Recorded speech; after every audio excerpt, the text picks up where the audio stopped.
Hi students, welcome to science campus. Science campus में आपका एक बार फिर से स्वागत है। ओके, अभी जो हमारा कोर्स शुरू होने जा रहा है उसका नाम है physics with some easy tricks. Physics को करेंगे हम, लेकिन कुछ आसान ट्रिक्स के साथ। बच्चों को बहुत प्रॉब्लम्स आती है, मैंने खुद देखा है अपनी ऑफलाइन क्लासेस में कैसे बच्चे फिजिक्स में न्यूमेरिकल के साथ कितनी डिफ़िकल्टी फेस करते हैं। तो यहाँ पर मैं कुछ ट्रिक्स बताऊंगा, कुछ चीज़ों को हम बड़ी आसानी से समझेंगे। जो डेरिवेशंस होंगी वो डायरेक्टली बोर्ड पे करवाई जाएंगी आपको। इन डेरिवेशंस को आप अपनी कॉपी में नोट कर सकते हो। बार बार रिवाइज करोगे तो वो डेरिवेशंस आपके एग्जाम के लिए बहुत इंपॉर्टेंट होंगी, वो आपको याद हो जाएंगी। यस, कॉम्पिटिटिव एग्जाम के लिए मैं कुछ न्यूमेरिकल प्रॉब्लम्स और कुछ क्वेश्चंस वो आपके लिए लेके आऊँगा। फिजिक्स में चेंजेस क्या किए मैंने, मेरे कोर्स में क्या अलग मिलेगा आपको। फिजिक्स में हम जितने भी टॉपिक करेंगे वो एक क्वेश्चन की फॉर्म में होंगे। सबसे पहले क्वेश्चन लिखा जाएगा, उसके बाद उसी क्वेश्चन का आंसर होगा आपके पास, सो दैट आपको बाद में अगर क्वेश्चन पेपर में कोई क्वेश्चन आ रहा है तो आपको ये ना हो कि यार इसका आंसर क्या लिखना है हमें। बच्चों को बहुत बार प्रॉब्लम आती है कि यार क्वेश्चन तो पता है लेकिन आंसर शुरू कैसे करना है, लिखना क्या है, यहां प्रॉब्लम आती है। तो इसी चीज को हम सॉल्व करेंगे आज। जैसे मेरा फिजिक्स +1 की फिजिक्स अभी स्टार्ट हो रही है मेरी, ठीक है। सो कोर्स का अगर मैं नाम बोल दूं दैट इज इजी। कोर्स का नाम होगा फिजिक्स विद इजी ट्रिक्स। लेकिन इसमें वो इजी ट्रिक्स का मतलब ये नहीं कि हम जस्ट गेम खेलेंगे फिजिक्स के साथ, नहीं। वो जो ऑनलाइन क्लासेस में बहुत चल रहा है आजकल, बहुत फैशन है कि हम बच्चों के साथ गेम्स खेल रहे हैं, ठीक है। और फिजिक्स जो है वो कॉम्पिटिटिव एग्जाम के पॉइंट ऑफ व्यू से अगर हम देखें तो वो इतना काम नहीं कर रहे हैं हम। यहाँ पे हम क्या, इजी ट्रिक्स का मतलब होता है किसी चीज को सीखना बार बार करके। कहते हैं ना, अभ्यास कीजिए, बार बार प्रयास कीजिए, practice makes a man perfect. तो हम प्रैक्टिस करेंगे बार बार सीखने की उस चीज को, उससे क्या होगा, वो टॉपिक अपने आप इजी हो जाएगा, उसे ही हम बोलेंगे इजी ट्रिक। डन। सो मेरा पहला क्वेश्चन है, जैसे फिजिक्स हमारा अभी फिजिकल वर्ल्ड ही है, हमारा first chapter is physical world.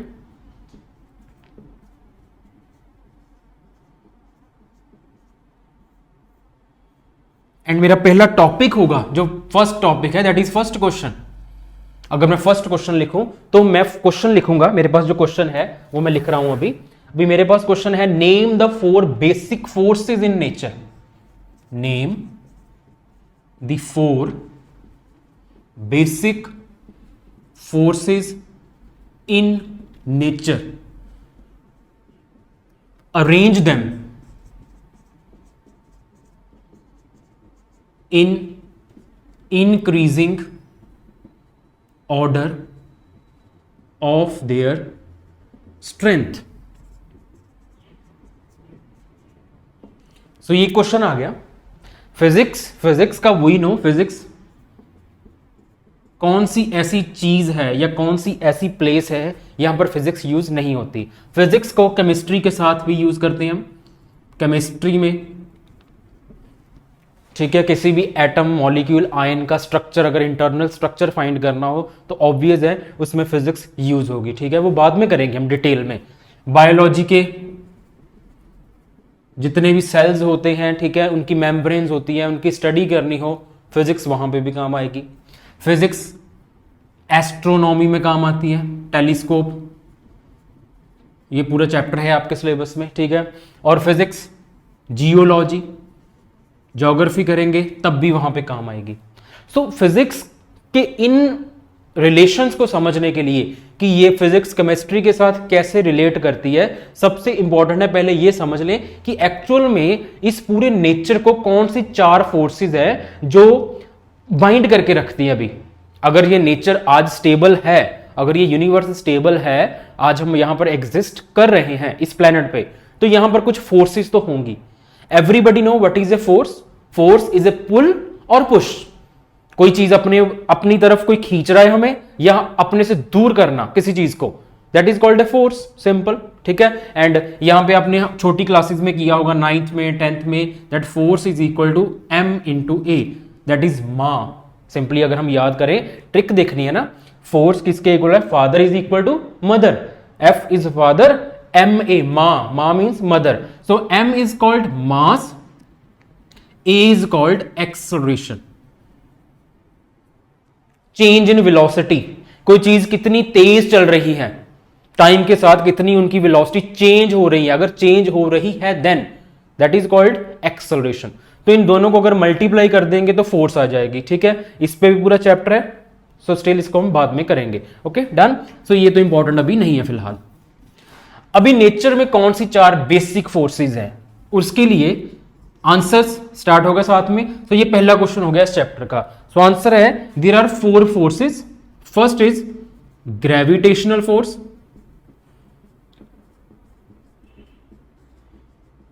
Second is electromagnetic force, third is strong nuclear force,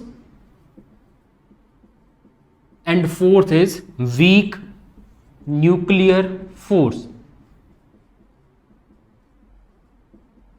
it means ये चारों फोर्सेस मिलकर इस पूरे यूनिवर्स को जो है वो बांध के रखती हैं। इस यूनिवर्स की एग्जिस्टेंस में अगर कोई चीज हेल्प कर रही है तो वो 4 फोर्सेस हैं, ठीक है। सो पहले क्वेश्चन का आंसर आ गया name the 4 basic forces in nature, तो उनका आंसर आ गया 4 फोर्सेस है हमारे पास। वन इज ग्रेविटेशनल, पूरा चैप्टर है इसका +1 में।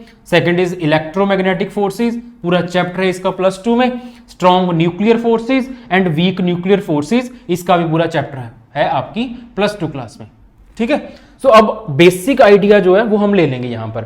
सो पहले हम सबसे पहले करते हैं ग्रेविटेशनल फोर्सेस। सबसे पहले होगी हमारे पास ग्रेविटेशनल फोर्सेस, ठीक है। मैंने नोट्स प्रिपेयर किए हुए हैं, नोट्स को देख के मैं यहां पर लिख रहा हूं, मेरे खुद के नोट्स हैं वो, उन्हीं से देखकर मैं यहां पे लिखूंगा। आप चाहें तो अपने नोट्स बना सकते हो या मेरी वीडियोस को बार बार देख सकते हो।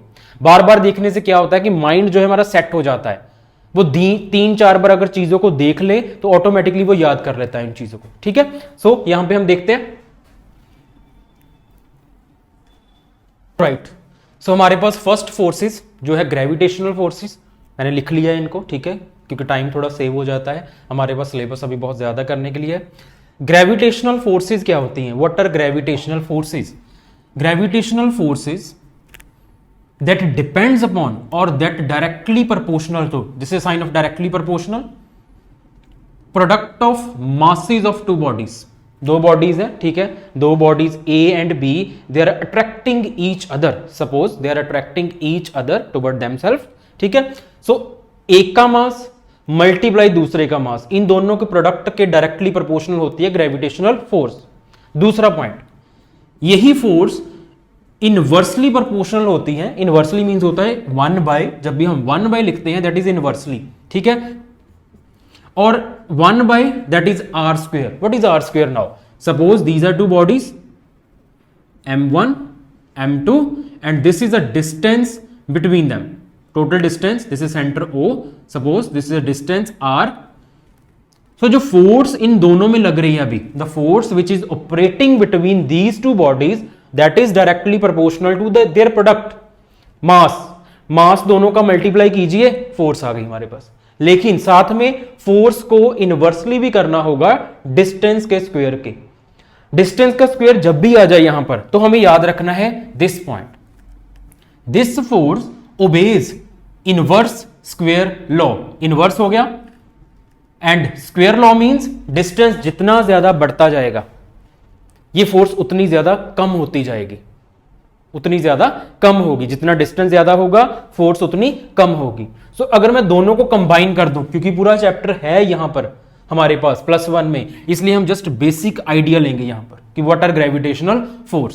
सो इन दोनों को कंबाइन करेंगे then F is directly proportional to m1 m2 divided by r²। और प्रोपोर्शनैलिटी का साइन अगर हटा दें यहां पर तो कोई कांस्टेंट आ जाएगा, constant is G m1 m2 over r², where G is called gravitational constant। This is called gravitational constant। इसकी वैल्यू है 6.67 into 10⁻⁻11। साथ में यूनिट है इसके, वो यूनिट कैसे निकालेंगे वो अगला टॉपिक है हमारा, ठीक है। सो वैल्यू, यूनिट्स, इनकी टेंशन मत लीजिए अभी सिर्फ हमें देखना है कि ये फोर्स है। इस फोर्स के कुछ पॉइंट्स हैं। सबसे पहला point that is very important, आपके कॉम्पिटिटिव एग्जाम में आ सकता है, this is a universal attractive force. Means ये कभी भी रिपल्सिव नहीं हो सकती। कोई दो बॉडीज ऑलवेज अगर अट्रैक्ट हो रही हैं तो उनमें ग्रेविटेशनल फोर्स ही होगी। एग्जाम्पल के तौर पर ये सन, अगर मैं देखूं यहां पे एक सन है, एक ही सन है वैसे तो पूरी दुनिया में, ठीक है। सन अर्थ को अपनी तरफ क्या कर रहा है, अट्रैक्ट कर रहा है। अर्थ सभी चीजों को अपनी तरफ अट्रैक्ट करती है। सो जिस अट्रैक्शन की फोर्स को हम क्या बोलते हैं, ग्रेविटेशनल फोर्स। क्योंकि ये सभी बॉडीज पर एक जैसी लग रही हैं, इसे हम बोल देंगे यूनिवर्सल अट्रैक्टिव फोर्स। डन।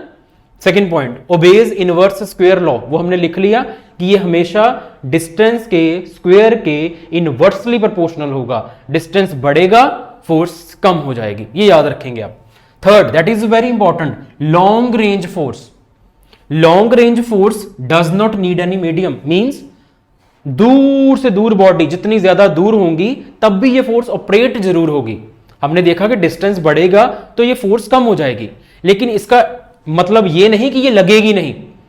ये लॉन्ग रेंज है। सूरज, धरती दोनों ही आपस में बाउंड है एक दूसरे के साथ। धरती सूरज को छोड़ के नहीं जा सकती कभी दूर, उसी सर्कल में, उसी ऑर्बिट में आज भी मूव कर रही है। द रीजन इज सन ने अर्थ को अपनी तरफ क्या किया हुआ है, अट्रैक्ट किया हुआ है। वो कौन सी फोर्स के साथ है, ग्रेविटेशनल। एंड वो लॉन्ग रेंज होने के कारण उसे कोई भी मीडियम नहीं चाहिए। वी नो अर्थ सन के बीच में पहले आता है एटमॉस्फेयर, उसके बाद वैक्यूम भी आती है।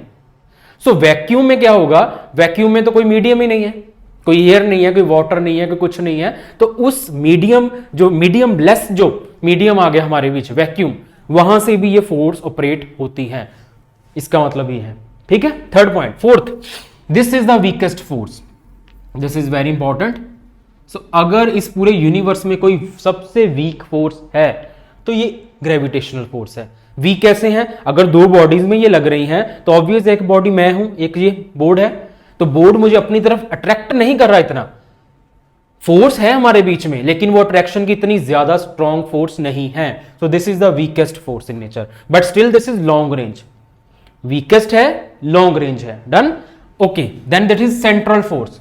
सेंट्रल फोर्स क्या होती है कि कोई बॉडी दूसरी बॉडी को अगर अपनी तरफ अट्रैक्ट करती है तो उनका एक सेंटर ऑफ मास होता है, सेंट्रल पॉइंट होता है। जैसे इस मार्कर का है ये सेंट्रल पॉइंट, तो इस सेंट्रल पॉइंट में सेंटर ऑफ मास है।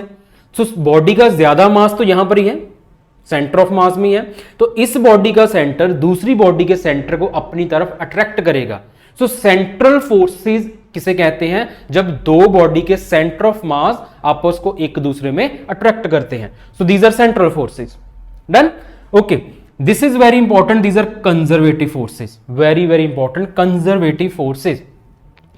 कंजर्वेटिव क्या होता है, किसी भी बॉडी को मैंने ग्रेविटेशनल के अगेंस्ट लेके जाना है। ग्रेविटेशनल के अगेंस्ट मुझे वर्क डन करना पड़ेगा। देखिए, कोई चीज मान लीजिए एप्पल है, एप्पल को अर्थ अपनी तरफ अट्रैक्ट करती है, यहां पे तो कोई काम नहीं किया, लेकिन अब इस अट्रैक्शन के अगेंस्ट मैंने एप्पल को नीचे जाने नहीं देना, ठीक है ना। मैंने एप्पल को अलाउ नहीं करना कि वो नीचे जाए, परमिट नहीं करूंगा मैं। तो मैंने एप्पल को ऊपर की तरफ लेके जाना स्टार्ट कर दिया। यहां पे मैंने क्या किया, वर्क डन। सो ये वर्क डन ग्रेविटेशनल के अगेंस्ट हो रहा है। अभी इस वर्क डन जो अगेंस्ट हो रहा है ये कभी भी पाथ पे डिपेंड नहीं करता। पाथ मींस अगर मैं ऐसे खींचूं तब भी उतना ही वर्क डन करना पड़ेगा मुझे, अगर मैं ऐसे खींचूं तब भी उतना ही, ठीक है। अगर कोई बॉडी है, सपोज कीजिए ए से बी है, अगर वो बॉडी ए से बी जा रही है तो उसके पास मान लीजिए दो रास्ते हैं, एक तो वो सी से होकर जा रही है, एक वो सीधी बी से जा रही है, ठीक है, एक वो ऐसे कर्व्ड पाथ लेके जा रही है। सो ये तीनों रास्तों में, तीनों वेज जो है इसने फॉलो किए ए से बी जाने के लिए, ये तो पाथ हो गए। लेकिन यहां पे क्या है, because since these forces are conservative forces, conserve word का मीनिंग क्या होता है, कांस्टेंट। यहां पर कंजर्व आ गया मींस कांस्टेंट आ गया साइंस में। ये फोर्सेस हमेशा कांस्टेंट होगी, यहां पर भी ग्रेविटेशनल की उतनी ही फोर्स लगेगी। या उतना ही वर्क डन करना पड़ेगा मुझे उसके अगेंस्ट, ठीक है, बॉडी को खींचने के लिए। यहां पर भी सेम, यहां पर भी सेम। कैसे करेंगे ये हम पूरे चैप्टर में करेंगे जब ग्रेविटेशनल चैप्टर आएगा हमारा, ठीक है, क्योंकि यहां पर तो सिर्फ फिर क्या होगा, हम टॉपिक से डाइवर्ट हो सकते हैं। डन। सो अभी शॉर्टकट में समझेंगे। Last is this is caused by exchange of particles called graviton. फिलहाल ये आपके लिए अभी जरूरी नहीं है, ठीक है, क्योंकि आप छोटी क्लासेस में हो और ये कंपिटिटिव में इतना पूछा नहीं जाता कि दो बॉडीज हैं, दो बॉडीज आपस में अट्रैक्ट हो रही हैं, तो कैसे अट्रैक्ट होती हैं, कैसे अट्रैक्ट होती हैं। हम मान लेते हैं कि उनमें कुछ पार्टिकल्स का एक्सचेंज होता है, ये कुछ पार्टिकल्स अपने दे देते हैं दूसरे को, वो दूसरा हमें दे देता। तो ऐसे क्या होगी, पार्टिकल का जो नंबर है वो चेंज होगा, उसके साथ एक पॉजिटिव हो जाएगा, एक नेगेटिव, दोनों एक दूसरे को अट्रैक्ट कर लेते हैं। उन पार्टिकल्स को बोलते हैं हम ग्रेविटोन, ठीक है। This is not much important for you, okay. So this is all about gravitational force. So अभी हमने क्या देखा कि सबसे पहले हम लिख लेते हैं यहां पर जो ग्रेविटेशनल फोर्स है, ग्रेविटेशनल फोर्स को हम लिख लेते हैं एफ जी। सो ये है वीकेस्ट, एक वर्ड तो याद कर लिया, ये वीकेस्ट है, वीकेस्ट है लेकिन लॉन्ग रेंज है, और सेंट्रल तो होंगी, और ज्यादातर जितनी भी फोर्सेस होती हैं वो इनवर्स स्क्वायर लॉ फॉलो करती हैं, ये भी करता है, ठीक है। अट्रैक्टिव है, रिपल्सिव नहीं है, सभी बॉडीज अट्रैक्ट ही होंगी इस फोर्स के साथ, बाकी तो ठीक है। कंजर्वेटिव है, वो कर लिया हमने, ठीक है। ये हम चैप्टर में करेंगे क्योंकि ये बहुत इंपॉर्टेंट टॉपिक है। ये 5 मार्क्स का क्वेश्चन, 3 मार्क्स का क्वेश्चन और कॉम्पिटिटिव का क्वेश्चन है। How can you prove gravitational forces are conservative in nature, तो वो हम वहां पे करेंगे चैप्टर में। डन। सो अगली हमारे पास फोर्सेज आती हैं इलेक्ट्रोमैग्नेटिक फोर्सेज। ऑलराइट, सो यहां पर मेरे पास है अभी second forces, that is called electromagnetic forces. कुछ बेसिक आइडिया लेंगे सिर्फ इसके बारे में, ज्यादा डिटेल में नहीं जाएंगे हम, अदरवाइज ये क्या होगा, फिर हमारा जो टॉपिक है वो रह जाएगा, ठीक है। इलेक्ट्रोमैग्नेटिक, दो वर्ड्स मिलके बन रहे हैं यहां पर, electro and magnetic. Electro means electrostatic और electric force, magnetic means magnetic force. ये इलेक्ट्रोस्टैटिक फोर्स पे पूरा चैप्टर है हमारा +2 क्लास में, ठीक है। इलेक्ट्रोस्टैटिक फोर्स क्या होती है, दो चार्जेस हैं, जैसे हमने पीछे किया दो मासेस थे, तो यहां पे दो चार्जेस मान लीजिए, दो चार्जेस है, one is Q1, second is Q2, और अगेन इनमें डिस्टेंस है R। तो यहां पे सेम वही फॉर्मूला कि फोर्स इन दोनों में लगेगी, दोनों के प्रोडक्ट के इक्वल होगी, लेकिन डिस्टेंस जितना भी होगा इनवर्सली हो जाएगी उसकी। कौन सी force, electrostatic force. This is electrostatic force, product of the charges but inversely to the square of the distance between them. Combine कर देंगे हम दोनों को, then it is equal to K is called constant of proportionality into Q1 Q2 by R square. Now K की कुछ value होती है, जैसे G की वैल्यू थी, यहां पर K की होती है, that is called 1/4 pi epsilon naught Q1 Q2 by R square. तो ये हो गया आपके लिए कॉम्प्लिकेट, क्योंकि अभी +2 का टॉपिक है, ये नहीं हमने याद करना अभी। दो चार्जेस जब भी रेस्ट पे होंगे, अच्छा चार्ज रेस्ट पे कब होते हैं, जैसे मान लीजिए इस मार्कर को मैंने हाथ के साथ रब किया अभी, तो हाथ के साथ रब करते ही इन दोनों में कोई चार्जेस आ गए, मान लीजिए यहां पे पॉजिटिव आ गया, यहां पे नेगेटिव आ गया, पार्टिकल्स का कोई एक्सचेंज हो गया इनमें। तो जब इन दोनों में कोई चार्ज आ गया तो ये दोनों एक दूसरे को अट्रैक्ट करेंगे या रिपेल भी कर सकते हैं। अगर दोनों में सेम चार्ज होगा, पॉजिटिव पॉजिटिव हो जाएगा तो रिपेल करेंगे। तो मेरे पास एक पॉइंट अभी दिमाग में आ गया कि ग्रेविटेशनल फोर्स तो अट्रैक्टिव थी, ये क्या हो सकती है, अट्रैक्टिव भी हो सकती है, साथ में रिपल्सिव भी हो सकती है, क्योंकि इसमें इलेक्ट्रिक तो होगी ना, मैग्नेटिक तो बाद में देखेंगे। अब चार्ज जब रेस्ट पे होता है, दो चार्जेस अगर रेस्ट पे होंगे तो उनमें जो फोर्स ऑपरेट होती है that is called electrostatic force. And जब भी कोई चार्ज मूव करता है, मूविंग चार्ज, कोई चार्ज मूव कर रहा है, ठीक है, कोई वायर है, वायर से करंट जा रहा है, इलेक्ट्रिसिटी जा रही है, इट मींस कोई चार्ज मूव कर रहा है वहां पे। अगर कोई चार्ज मूव करता है, किसी भी चार्ज के मूव करने पर दो तरह की फील्ड आती है वहां पे, one is electric field, second is magnetic field. So obvious है जो मैग्नेटिक फील्ड वहां पे फोर्स लगाएगी उस चार्ज पे, उस फोर्स को क्या बोलेंगे हम, मैग्नेटिक फोर्स। या किसी चार्ज को मूव करते हुए किसी मैग्नेटिक फील्ड के अंदर डाल दीजिए आप, इस पूरे रूम में मान लीजिए मैं मैग्नेटिक फील्ड लगा देता हूं, पूरे मैग्नेट लगा देता हूं और एक चार्ज को मूव करते हुए छोड़ देता हूं यहां पर। सो उस मूविंग चार्ज पे इस मैग्नेट के कारण जो फोर्स लगेगी that is called magnetic force. तो इन दोनों के कॉम्बिनेशन को क्या बोलते हैं हम? Electromagnetic forces. फिलहाल इस पे भी पूरा चैप्टर है, हम बाद में करेंगे, ठीक है। अभी देखिए कितना इजी हो गया। ये अट्रैक्टिव भी हो सकती है, रिपल्सिव भी हो सकती है। Second, it obeys inverse square law. Inverse square law means ये क्या होगा? जो पिछले किया हमने, आर स्क्वायर के इनवर्सली होगी।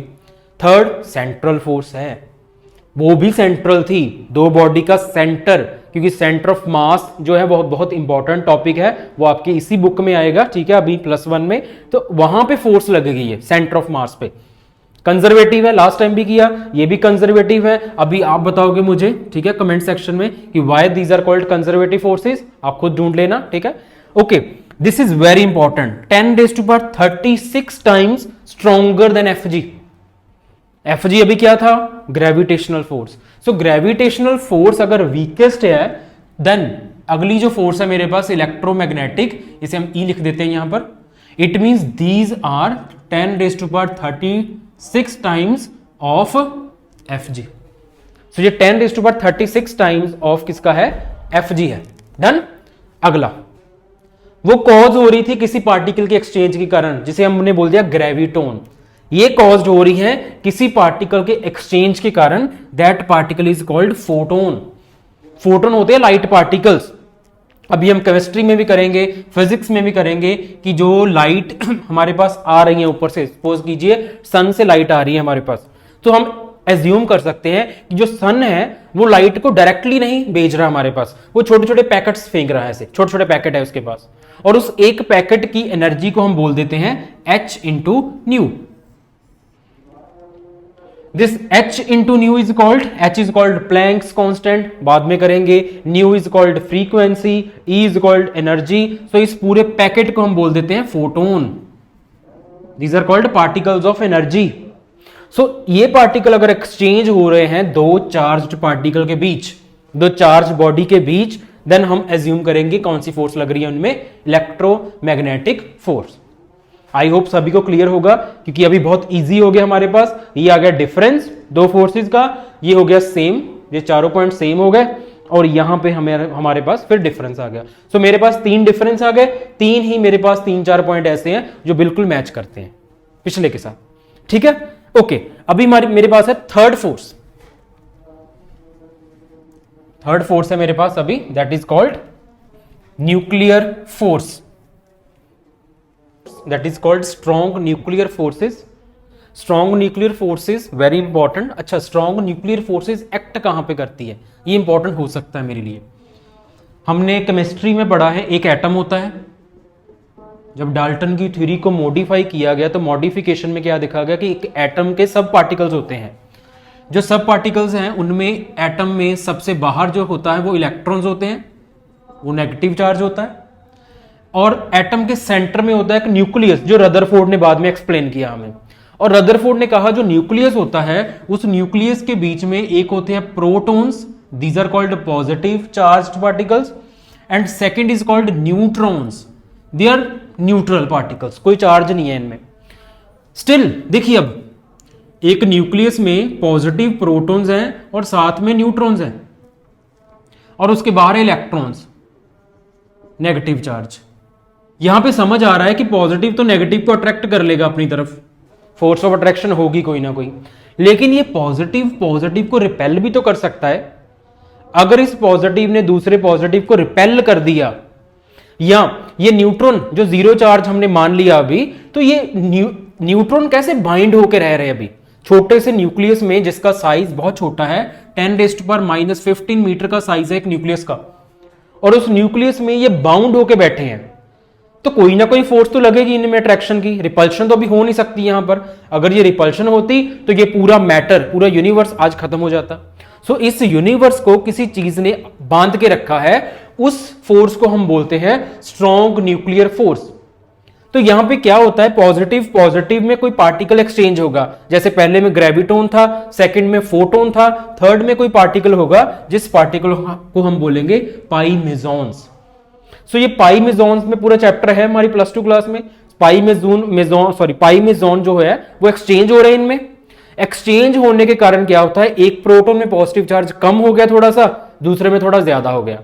सो पॉजिटिव चार्ज कम और ज्यादा होने के कारण ये अट्रैक्ट होते रहते हैं बार बार एक दूसरे के साथ, क्योंकि ये पॉजिटिव कभी इसको अट्रैक्ट करेगा, कभी इसके साथ वाले को अट्रैक्ट करेगा, इसका कोई अपना दीनी मानी नहीं है, मींस कोई सेंटर नहीं है इनका, एक प्रोटॉन का दूसरे प्रोटॉन के सेंटर के साथ कोई लेना देना नहीं है, वो इसको भी अट्रैक्ट कर रहा है साइमल्टेनियसली, वो दूसरे को भी अट्रैक्ट कर रहा है।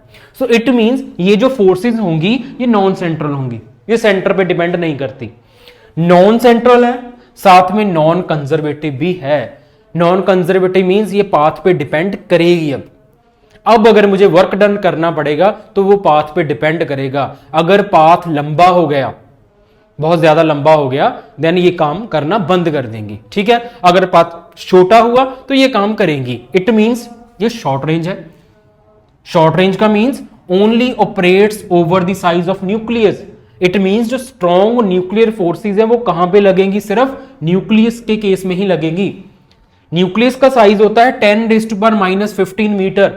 अभी हमने लिखा और याद कर लीजिए, 10⁻⁻15 metre is also called 1 fermi. So fermi is the unit of nucleus. Nucleus का डिस्टेंस अगर हम लिखेंगे, जब भी डायमीटर लिखेंगे तो फर्मी में लिखेंगे, ठीक है। सो इस डिस्टेंस तक तो फोर्स अट्रैक्शन की होगी, लेकिन जब डिस्टेंस 10⁻⁻15 मीटर से कम हो गया तो ऑटोमेटिकली क्या होगा, ये एक्सचेंज बंद हो जाता है। सो पॉजिटिव पॉजिटिव को अट्रैक्ट नहीं करता, तब पॉजिटिव पॉजिटिव को फिर रिपेल करता है, ठीक है ना। यहां पे कंफ्यूज नहीं होना, पॉजिटिव पॉजिटिव को वैसे तो रिपेल ही करता है अगर बॉडी का केस ले लें, लेकिन यहां पे कौन से पार्टिकल है, proton and neutron. So proton and neutron के जो पॉजिटिव पार्टिकल्स है वो अट्रैक्ट करेंगे, कब तक, जब तक इस डिस्टेंस तक होंगे, लेकिन इस डिस्टेंस से कम होने पर ये एकदम से चेंज हो जाएंगे, इनकी फोर्स क्या हो जाएगी, रिपल्सिव हो जाएगी। यहां पे वर्क डन फिर मुझे कुछ और करना पड़ेगा। सो वर्क डन पाथ पे डिपेंड यहां पे करता है, that is why they are called non conservative. तो ये दोनों पॉइंट ऑपोजिट हो गए। बेसिकली ये अट्रैक्टिव थी, अभी बोला मैंने, लेकिन क्या हो सकती है, रिपल्सिव हो सकती है जब डिस्टेंस कम हो गया। सो ये भी पॉइंट आ गया। ये पॉइंट किसके साथ मैच कर रहा है अभी, इलेक्ट्रोमैग्नेटिक के साथ। यस, वहां पे क्या था, पॉजिटिव पॉजिटिव को अट्रैक्ट करता है, सॉरी पॉजिटिव पॉजिटिव को रिपेल करेगा, पॉजिटिव नेगेटिव को अट्रैक्ट करेगा। सो अट्रैक्टिव रिपल्सिव, एक इलेक्ट्रोमैग्नेटिक, एक होगी मेरे पास स्ट्रॉन्ग न्यूक्लियर फोर्सेस, लेकिन कुछ हद तक ये अट्रैक्टिव है, सॉरी कुछ हद तक तो ये रिपल्सिव है। बेसिकली ये क्या होगी, अट्रैक्टिव ही होंगी, ठीक है। Okay, caused by exchange of particle हमने कर लिया। Pi mesons, this is called strongest force in nature, क्योंकि अभी मैंने बोला कि न्यूक्लियस बहुत छोटा पार्टिकल है। एक पूरे यूनिवर्स का मैटर के बीच में होते हैं एटम्स, एटम्स के बीच में होते हैं इलेक्ट्रॉन्स, प्रोटॉन्स, न्यूट्रॉन्स। प्रोटॉन्स और न्यूट्रॉन्स को बाइंड किया हुआ है न्यूक्लियस के अंदर, एंड न्यूक्लियस में जो फोर्स एक्ट कर रही है वो है स्ट्रॉन्ग न्यूक्लियर फोर्स।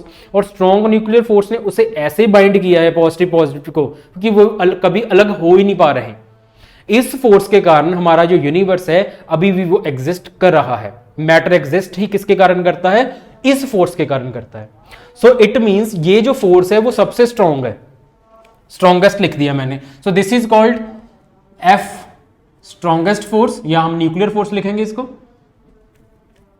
सो न्यूक्लियर फोर्स कितने टाइम होगी, 10⁻38 time stronger than F G.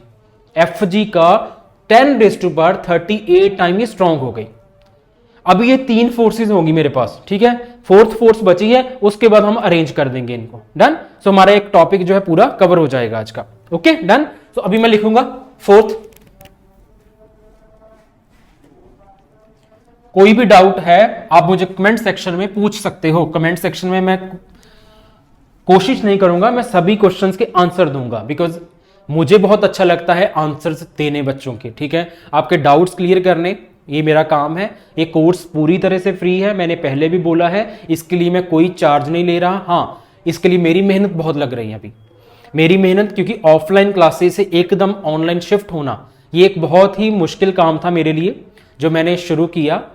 आपकी दुआओं के कारण या आपकी सपोर्ट की वजह से शायद ये चैनल उन बच्चों तक पहुंचेगा जिनको इनकी बहुत जरूरत है, क्योंकि आपको बार बार इधर उधर भटकना नहीं पड़ेगा कि कुछ टॉपिक उस चैनल से कर लेते हैं, कुछ टॉपिक इस टीचर से कर लेते हैं। आपको एक प्लेटफॉर्म पे ये सारा material free of cost with notes provide होगा। ऑलराइट, मेरे पास नेक्स्ट फोर्स आ गई अभी, week nuclear force. Week nuclear force इतनी ज़्यादा इंपॉर्टेंट नहीं है अभी हमारे लिए फिलहाल। ये कहाँ पर काम करती हैं? कोई भी अगर न्यूक्लियर रिएक्शन हो रही है, न्यूक्लियर रिएक्शन के लिए भी एक चैप्टर है अभी हमारे पास। अच्छा, चैप्टर तो बहुत है, टॉपिक तो बहुत है अभी। फिलहाल हम बेसिक के साथ थोड़ा थोड़ा एडवांस भी पढ़ते जाएंगे। न्यूक्लियर का रिएक्शन होता है, हमने 10th क्लास में पढ़ा होगा या 9th क्लास में पढ़ा होगा। न्यूक्लियर फिशन होती है, एक न्यूक्लियर फ्यूजन होती है। सो न्यूक्लियर फिशन फ्यूजन में जब हम चेन रिएक्शन पढ़ते हैं तो हम देखते हैं एक पार्टिकल, कोई न्यूट्रॉन होता है, वो यूरेनियम को स्ट्राइक करता है और साथ में कुछ पार्टिकल्स बाहर आ जाते हैं। Uranium because uranium is radio active. So uranium जब भी न्यूट्रॉन के साथ स्ट्राइक करता है तो एक पार्टिकल क्या आता है, बेरियम, एक आ गया मान लीजिए थोरियम, और साथ में 3 न्यूट्रॉन्स और बाहर आ जाते हैं। सो इस रिएक्शन को चेन रिएक्शन बोलते हैं, हमने पढ़ा हुआ है। इस रिएक्शन में अगर हम बहुत एडवांस लेवल तक जाएं, एडवांस लेवल में हम क्या देखेंगे कि अगर कोई मान लीजिए न्यूक्लियस है, किसी पार्टिकल का कोई न्यूक्लियस है, उस न्यूक्लियस में मैंने, जैसे अभी मैंने न्यूट्रॉन स्ट्राइक करवाया था, ऐसे कोई बीटा पार्टिकल स्ट्राइक करवा दिया। बीटा पार्टिकल क्या होता है कि इलेक्ट्रॉन होता है। सिंपली अगर एक इलेक्ट्रॉन को एक न्यूक्लियस के बीच में स्ट्राइक करवाओगे तो स्ट्राइक करने के बाद क्या बाहर आएगा? एक तो इलेक्ट्रॉन आएगा बाहर। कैसे आएगा वो उस चैप्टर में करेंगे। एक साथ में कोई अनचार्ज्ड पार्टिकल आ जाता है हमारे पास, uncharged particle. This is charged, इस पे तो नेगेटिव चार्ज होगा ही होगा। एक साथ में आ गया अनचार्ज्ड पार्टिकल, ये होते हैं न्यूट्रिनो, और these are called anti neutrino. So ये न्यूट्रिनो और एंटी न्यूट्रिनो, इनके बीच में जो फोर्सेस लग रही हैं अभी, या इन दोनों के बीच में जो फोर्सेस लगेगी, that force is called week nuclear force. ये भी उतने ही डिस्टेंस पे काम करेंगी जितनी कि दूसरी न्यूक्लियर फोर्स काम करती थी, that is size of a nucleus, क्योंकि ये न्यूक्लियर है। सो एक तो पॉइंट सेम हो गया कि न्यूक्लियस का जितना साइज होता है उस पे 2 ही फोर्सेस काम करती हैं, one is strong nuclear force, second is weak nuclear force. ठीक है, ये हमने कर लिया। अभी ये सिर्फ कहां पे ऑपरेट होती है? बीटा पार्टिकल या कोई भी अल्फा पार्टिकल या कोई भी गामा पार्टिकल जब न्यूक्लियस में स्ट्राइक करता है, उस टाइम पे 2 पार्टिकल्स हमारे पास बाहर आते हैं। One is called charged, another is called uncharged. और इन अनचार्ज्ड पार्टिकल के बीच में जो न्यूट्रिनो है या एंटी न्यूट्रिनो है, या इन दोनों के बीच में जो फोर्स ऑपरेट होती है, that is called week nuclear force. Point क्या इंपॉर्टेंट है, इनमें पार्टिकल्स कौन से एक्सचेंज होते हैं? ये होते हैं बोसोन्स। पहले में क्या हुआ? ग्रेविटॉन्स, सेकंड में फोटॉन्स, थर्ड में मीजॉन्स, फोर्थ में बोसोन्स। एंड बोसोन्स पे तो अभी 2012 में कुछ तो डिस्कवर हुआ है या कुछ तो नई थ्योरी आई है, वो आप मुझे बताओगे कि 2012 में क्या हुआ था ऐसा। ठीक है, अभी इंपॉर्टेंट, ग्रेविटेशनल फोर्स से के साथ अगर इसका कंपैरिजन करें हम, then these are 10⁻25 times stronger than gravitational force. So मेरे पास एक वीक न्यूक्लियर फोर्स आ गई, that is 10⁻25 times of gravitational force.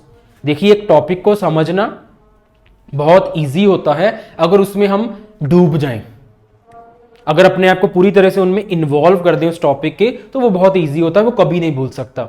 अभी आपको, अगर आप लेक्चर को 3 बार देख लोगे मेरे, तो आपको ये कभी भूल ही नहीं सकता। ठीक है, सो अभी हम इनको अरेंज कर देंगे। 3 फोर्सेस हमारे पास क्लियर हो गई। अभी चारों फोर्सेस को हम अरेंज कर देंगे। चलिए अरेंज करते हैं। सबसे पहले मैंने लिखा था इंक्रीजिंग ऑर्डर, इंक्रीजिंग ऑर्डर। सो इंक्रीजिंग ऑर्डर में सबसे पहले वो फोर्स आएगी जो बहुत वीक है, बहुत वीक है। सबसे वीक फोर्स ग्रेविटेशनल की थी। सो मेरे पास सबसे पहले आएगी ग्रेविटेशनल, एफ ग्रेविटेशनल। ठीक है, उसके बाद ऐसे ही होगा, आगे तो आगे बढ़ती जाएगी। ग्रेविटेशनल के बाद आएगी मेरे पास ये वाली force, F weak nuclear force. Then उसके बाद आएगी एफ इलेक्ट्रोमैग्नेटिक फोर्स। अच्छा, लास्ट में आएगी मेरे पास एफ स्ट्रॉन्ग न्यूक्लियर फोर्स।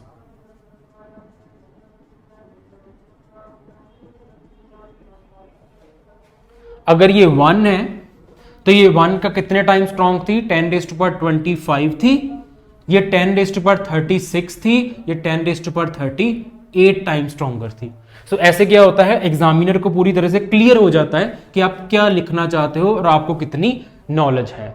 इनमें पार्टिकल्स थे ग्रेविटोन्स, इनमें थे फोटोन्स, ये फोटोन्स थे वीक न्यूक्लियर नहीं, इनमें थे बोसोन्स, इनमें थे फोटोन्स, और इनमें मुझे भूल गया, इनमें क्या थे, पाइमिजॉन्स। याद रखोगे आप ही, ठीक है। तो ऐसे ये लॉन्ग रेंज थी, ये शॉर्ट रेंज है, ये शॉर्ट रेंज है, ये भी लॉन्ग रेंज है। ऐसे अभी आप होमवर्क क्या करोगे, होमवर्क आपका यही है कि पहले क्वेश्चन को सॉल्व करेंगे, इनके डिफरेंसेस और सिमिलैरिटीज यहां पे लिख देंगे अपने आप बाद में याद करके। सो आपका टॉपिक रेडी हो गया। So this is all about nature of forces that is operating in the universe, and जिन फोर्सेस के कारण हमारे यूनिवर्स की एग्जिस्टेंस या इस मैटर की एग्जिस्टेंस पॉसिबल है, दिस मार्कर की एग्जिस्टेंस अगर पॉसिबल है तो इन फोर्सेस के कारण ही है, ठीक है। सो जाते हुए मेरा एक बोनस क्वेश्चन है आपके लिए। अच्छा, स्ट्रॉन्ग तो ये है सबसे मैग्नेटिक न्यूक्लियर फोर्सेस, या मैं ये भी बोल सकता हूं ये स्ट्रॉन्ग है इलेक्ट्रोमैग्नेटिक फोर्सेस। स्टिल हमारा जो यूनिवर्स है वो मैक्सिममली जो है वो ग्रेविटेशनल फोर्स कंट्रोल करता है। Why? Gravitational force maximum matter को ऑपरेट कर रहा है। अभी पूरे यूनिवर्स में ये फोर्स ज्यादा लग रही हैं, ये फोर्स अभी कम है। रीजन, स्ट्रॉन्ग के बावजूद भी ये क्यों हो रहा है ऐसे। सो आपका होमवर्क है, इस क्वेश्चन को मैं एक सिंपल लैंग्वेज में आपके लिए लिख लेता हूं।